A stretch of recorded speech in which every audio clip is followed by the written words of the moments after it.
Good evening, YouTube. How are you this evening? Long time no speak. See, whatever. It is Tuesday evening, and I am in Arlington, Texas at the Home Depot store. My last load of the day, and they're out there unloading it. You might be able to hear the forklift, and of course the whole truck will shake every now and then. It's there. Some pretty rough people when it comes to unloading. At least most of these stores are. It has been quite a while since I've done an update, and that's mostly because when last we talked, I told y'all I was swapping over here to the Home Depot account permanently, mostly because they kept sending me here, and I was going to be making about the same amount of money and home a whole lot more, i.e. every day. That has come true, and I didn't want to make updates mostly because I didn't want to do this, hello YouTube, I made 3-4 deliveries today and these are the places I went, see you tomorrow. That gets boring, and a lot of times when you're doing the same thing over and over again, it gets boring very, really fast, not only to be doing it, but to also be talking about it. And even towards the end of my last round of videos where I was doing them daily, if not every other day or so, whatever, they were getting boring because I was on STX and I was hitting the same places every day. I was going to Midlothian, or I was heading into Louisiana or whatever. It was just getting old. So I said I'd make other updates but if I had things to say, and I really haven't had anything to say, but I will talk here and give you all an update of how things are going. And this video is, or this update, both really, it was kind of an unplanned thing. For the, I think, 4th or 5th business day in a row, I have run into someone who watches me on YouTube, or has watched me and wanted to know how things were going. Actually ran into 2 today. I don't know how they find me, and not all of them are Maverick drivers. A lot of them are, some of them are, but quite a few of them weren't. I believe one was a TMC driver, and another 2 guys didn't even drive for any big flatbed company. One guy was a local owner op. Oh well. But things are going pretty well. Happy New Year. It is January, I believe today is the 9th. Yep, today is the 9th. And the last 6 months, 5-6 months I think I've been here, have been good. I'm actually making more money locally than I was in STX, and my understanding is that even though that region is really, really cool and really good, the money has dropped off. A lot of it had to do with Harvey from last year. A lot of the Houston trade dropped off for a bit, but of course it's picked back up. And but we've been swamped busy here, generally doing 3 loads a day now. Once Christmas got here, it tanked and started slowing down. But luckily for me, this job is not really about the number of loads or the number of miles that you pull or any of that other stuff. It's really about making sure your PFP is as high as it can be, so you make the minimum. I do make the next, well, up until this month, I made the next to the highest minimum. My PFP was not perfect. Last quarter, I kept it high enough that I will be making the maximum minimum payment, which I'm not going to talk about here, but let me tell you, it's more than I was making on a weekly basis over the road with Maverick. This place is really, really good place to work, but I am a bit of a pain in the butt to the FMs who work here, because I'm a constant complainer. And y'all already know that, but the things I complain about are important, and those things I complain about really are the securement situation here, the way things are secured and how things are done, the way loads are loaded by the loaders at the Home Depot, and things like that, and equipment. These trucks get used heavily, and they're hard, and they break down a lot, and they got a lot of problems, and some of them are pretty old. Like this truck here is a 13, but it acts like it's a 06. That's how it acts. But basically, let me explain how the Home Depot works when you're on the dedicated account real quick, so you understand what I'm talking about. You're issued a load, and most everybody here we get all our loads on the OmniTrax, but we also use the Maverick iPhone app or Android app, depending on which brand you have. and you get your load, and then you come in, you pick up your paperwork, and you get your assigned truck, because it changes every day if you're on second shift like I am, and then you go find your trailer, hook up to it. Well, sometime before all that, that trailer was pulled into the bays by the yard driver, and then that was loaded, and then was carried out by the yard driver into the ready yard, and then what they call the previous securement specialists or securement specialists who work on the yard. They're dedicated. It's all they do is secure loads, pre-secure them for us. They don't completely tie them down, and they don't completely finish them off, but they're supposed to throw a minimum of 8 straps, and if of course it needs to be tarped, they put the tarps on for us, so we don't have to. The whole point of that exercise of them throwing straps and putting tarps on is to save us, the driver's, time, so we could do more loads per day so we can get things going. During the summer, that's really, really critical. So once that's done and I come out and hook up to the trailer, I get out there. I'm supposed to check to make sure that what they've done is correct. Tighten up the straps. Throw any extras that need to be thrown, because like I said, they're only required to throw 8. And you can do up to 14 on each trailer, 14 4-inch on most trailers, plus as many 2 inches as you have in the truck, and most of us have 4.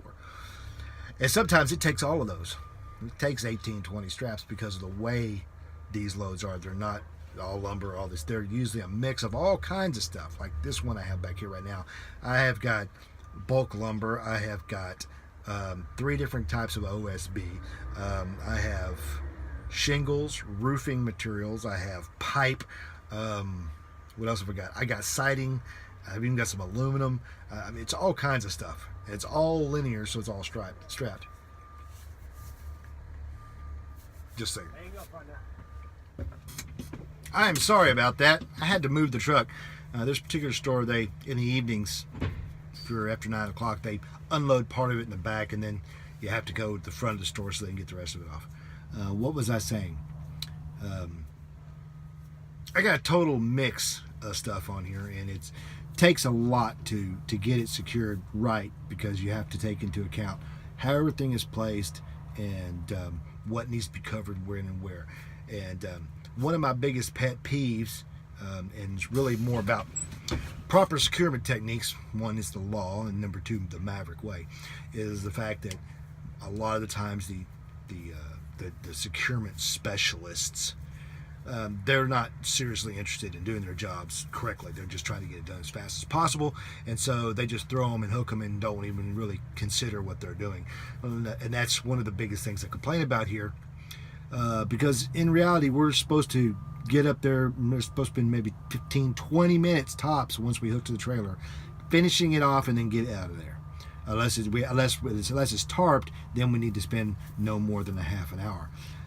Unfortunately, that's not really the case, and a lot of it is me, I think, mostly because I am so picky, and I really think that comes from the fact that I did used to teach in hands-on, and I know the rules, and I know the law. So I constantly criticize their placement techniques. I write up all their infractions and violations and things that I need to do. If I have to go up to a trailer and then take all the securements off and redo it from scratch, which I do probably at least, I don't know, maybe 1/5 of the loads a week. That would be at least 1 load a day. Then that I do, because I average 3 a day. Then that's not acceptable. And most of the time, there are at least half the load is improperly secured. It is extremely rare that I'll get a load that is spot on. We do have 1 or 2 guys that do their job. They know it really well, and they do it as best they can. But over time, everybody gets lazy, and that's part of the issue. They're working on it, though, supposedly. I've heard that before, though. It gets better, then it gets worse. It gets better, then it gets worse. My other big pet peeve is safety. People being unsafe.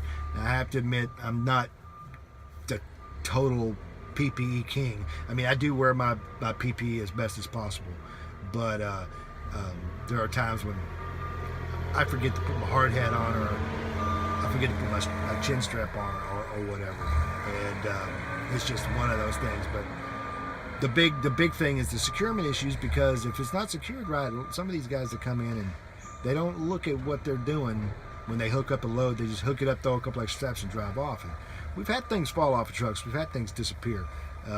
We've had, loads that have become undone, due to one thing or another. And so I'm constantly badgering, I guess is really a good point, my direct FM about it.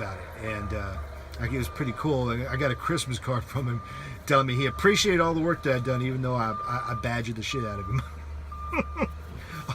about the pre-securing people. But other than that, it's really, really good job. There's some stores that suck to go to. There are ones that have my favorites, and so it's just kind of one of those things. Close the window, and but for the most part, it is a really, really good job, and I like it. And the money is really good. The only thing I really do not care for, of course, is delivering to stores and crazy people driving through the parking lot in places they're not supposed to be driving, or like I'm behind the store trying to unstrap and unsecure, get everything ready to go, and people go flying behind the store at 50 miles an hour and nearly kill me. It's just not a fun thing. But if you're interested if you're a Maverick driver, or even if you're not a Maverick driver and you're thinking of becoming a Maverick, and you live within 50 miles of Grand Prairie, between at I-30 and George Bush, within 50 miles of that intersection, think about it. We do have a few openings, or we will have a few openings come spring, because we're right on staff right now. So other than that, things have been going really, really well. My plans for early retirement sometime in 2020 are still on track, and unless something changes, I'm pretty much going to be staying right where I'm at until that time. Maverick's not losing this contract anytime soon, I don't think, because we just signed a new one, or they just signed the new one when they got this, so I think we're going to be here a while. Events other than Maverick and work, not a lot really going on.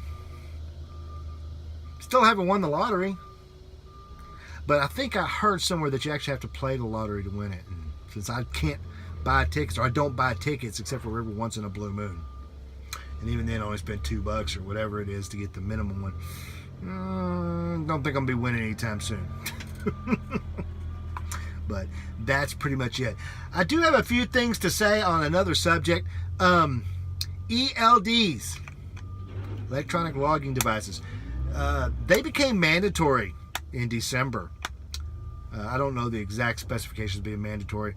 And then, of course, there's a huge hue and cry, and everybody's complaining and moaning and griping about how they're not going to make any money, or how they're not going to do this, or it prevents us from doing our jobs right, blah, blah, blah. Well, you know what? Suck it up, buttercups. It's here. It's not going to go away. Okay? It's going to stay. It was going to happen eventually. That when they first became invented, people were going to start saying, Warner has been using them for years. Okay? And so has many other people. Now, I have been driving for 10 years as of this month. This month?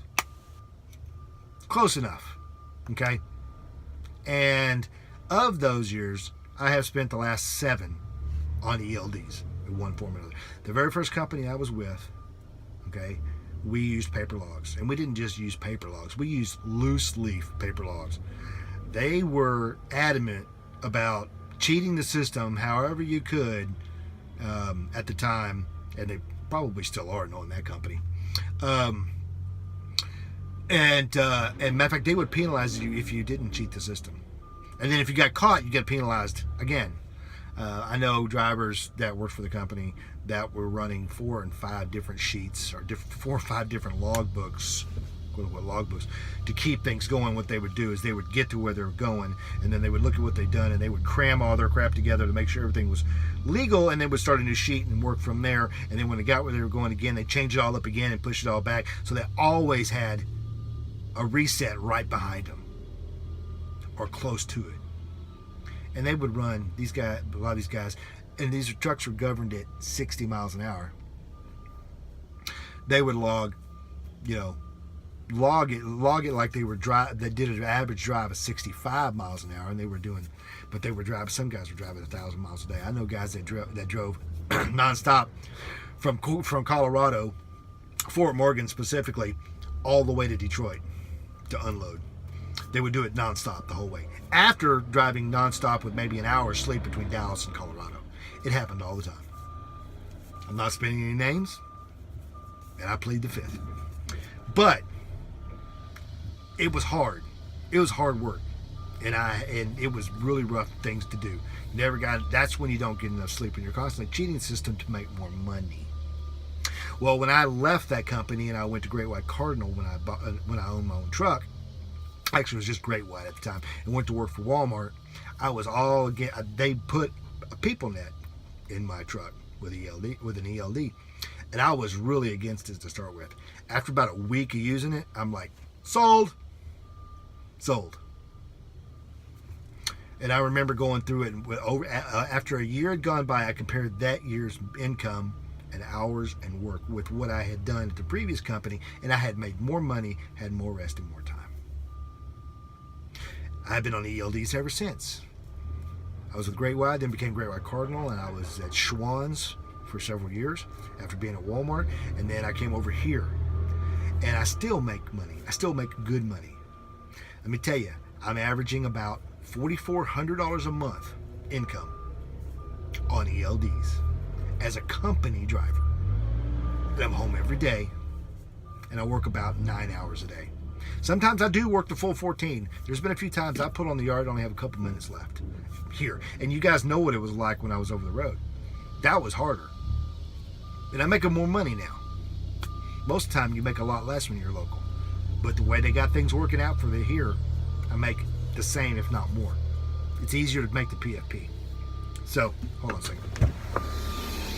Thank you. Well, they're done, and I'll finish this up in a few minutes when I get back to the yard. Okay, I'm back. Back on the yard, trailers unhooked, and getting ready to go park the truck and call it a day.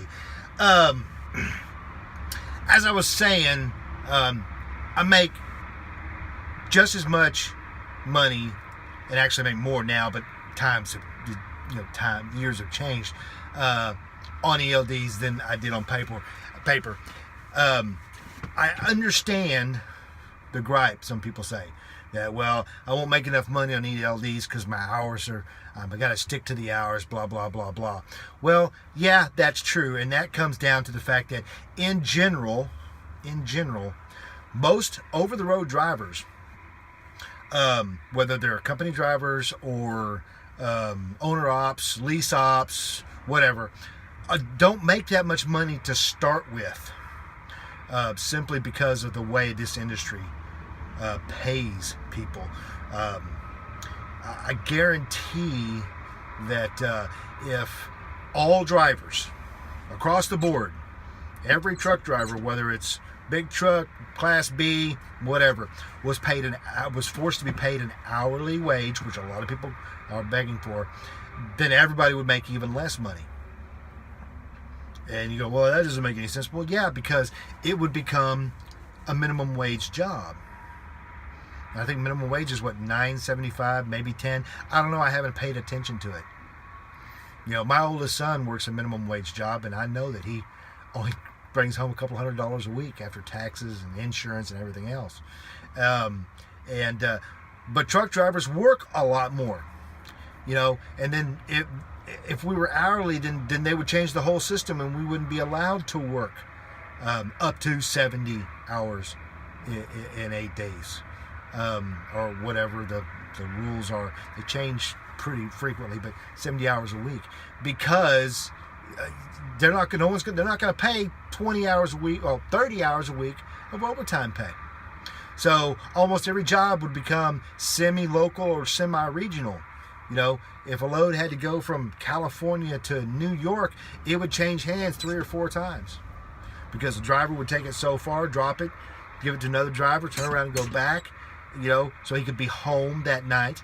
Or even if he did have to spend the night out. He would only be able to work, be on the clock 8 hours, and he'd only get so far. And if you spend, like in flatbed, you spend an hour and a half, 2 hours at a shipper getting loaded, and then, or even, hell, even not flatbed, van, then you only got 5-6 hours to drive, then you got to stop.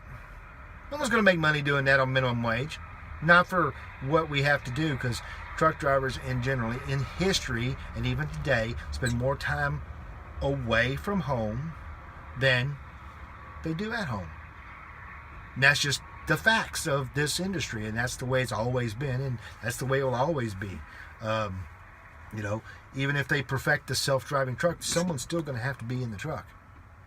There you go. They're not allowed about to let unmanned vehicles drive the roads. It's bad enough with manned vehicles on the roads, let alone unmanned. So this whole thing has kind of gotten whacked out since I've had to stop a couple times. But basically with ELDs, there's nothing wrong with them. It's all about time management, okay? Whether you're on paper logs or you're on ELDs, manage your time properly and you can get all the stuff done in the world. Simple enough. I mean, you're allowed 3 hours of duty time, okay, and 11 hours of driving. Oh, and you got to take a 30-minute break somewhere up in there, which they need to get rid of, but I'm not even going to go there. So ELDs are here to stay. I like them. They keep me honest. There are times I wish, oh man, I don't want to sit here and take this 30-minute break before I got to go. I just want to go. But by taking that break, I'm staying within the law. Just the way it is. And even if I was over the road, you say, oh, well, you're local, it doesn't matter. Even if I was still over the road, that's still the way it is. I had no problems with over. I complained about my time and hours and spend time with shippers and whatever. Yeah, that's part of the job. You want to save people money in this industry? Force the shippers and receivers to do their job in a timely fashion. If there's a bigger drag on the economy, that is it right there. So that's it. This update is long, and I'm not going to make any promises, but I'll try and come up with some other topics to talk about on occasion other than just the Home Depot and Maverick and Securement and whatever. But I guess the little ELD thing's a good start. So until next time, keep the shiny side up. Be safe. 73s.